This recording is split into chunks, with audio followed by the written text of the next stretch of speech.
great football player and definitely one of the best players in the history of this program and one of the best players in the country. So we won't replace him easily. We've, it's been a good thing. It's created a lot of competition, giving some guys a chance to go out and show what they can do.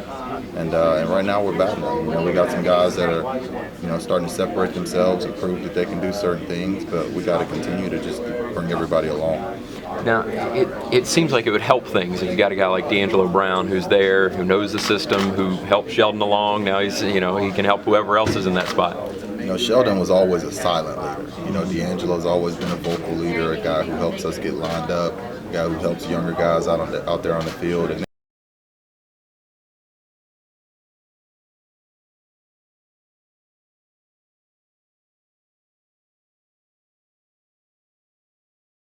What are his weightlifting numbers?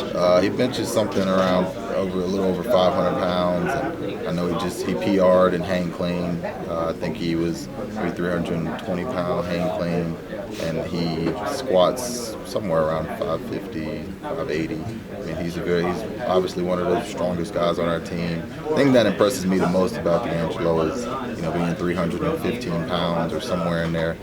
He has the lowest body fat of any of our defensive linemen, and that's huge because he shows the hard work and the dedication he's put into changing his body.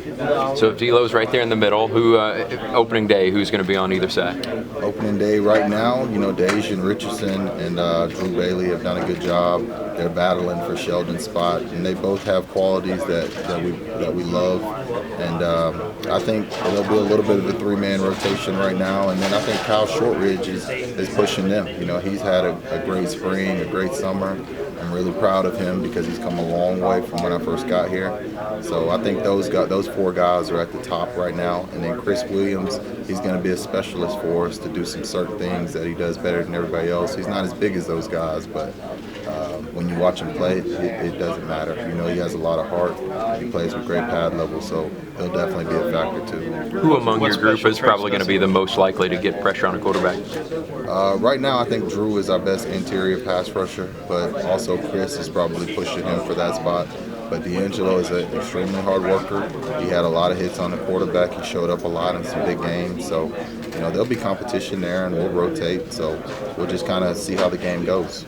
What are the special traits that Chris brings? He's got some pass rush ability. He does a great job with his hands. He knows how to flip his hips. And he's just got a natural knack for finding the seam and getting in the backfield. So we'll see him a lot on third down then, I would imagine. We'll see one of those three guys D'Angelo, Chris, or Drew. What does Gigi Robinson have to do to kind of get in that conversation? He's got to physically be as strong and play as physical as those guys. They're all older than him. They've all been on the program longer than him. So he's got some developing to do, but I'm impressed with where he is right now. Talk a little bit about Johnny Richardson and his progress. He's had a lot of progress. He's still getting his body to where we want it, but he's dedicated and he's going in the right direction. The injury last year, he was having an amazing spring. He was ahead of Drew Bailey last spring, and the injury was huge as far as setting him back last season. And I think he came back this spring with the right mindset. He's getting his body where we want it, coming off the bowl game, and he's just got to keep working because I think he's really going to step up and be a good player for us this year. It's probably too early.